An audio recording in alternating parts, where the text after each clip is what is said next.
Governor Kathy Hochul detailed her new proposed executive fiscal year budget for 2025 at MCC this morning and what it would mean for our region. Dan Gross joins us with some of the spending highlights. Dan. Hi, Teresa. On the governor's budget proposal, $14 million in investment for MCC, along with $10 million of that earmarked for their Applied Technology Center.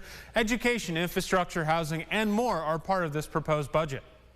Sure that their kids. Today in Rochester, Governor Kathy Hochul laid out her plans for the 2025 fiscal year budget.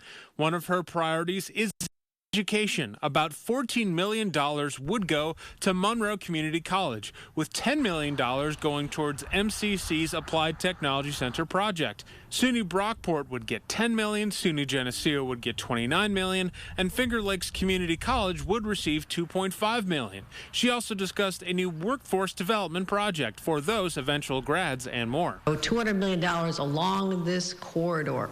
Again, our students are going to benefit from this opportunity. Infrastructure and community improvements were also addressed. $90 million was proposed for road and bridge repair across the state and $50 million for Erie Canal upgrades. Waterloo received this year's Downtown Revitalization Initiative money to the tune of $10 million, while Webster and Massillon each received $4.5 million in NY Forward money.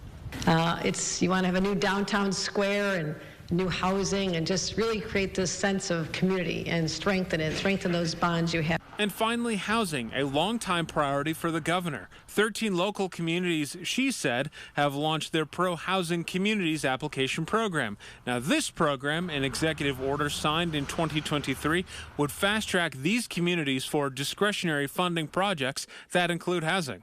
These are the communities that have stepped up and say, our employers want their employees to live here. Another item discussed today, $25 million for fighting poverty in Rochester. She said today that Rochester has 4 of the top 10 poor zip codes in the state. The state legislature will be meeting soon to discuss budget items, and of course approval is due April 1st. Reporting in the studio, Dan Gross, News 8.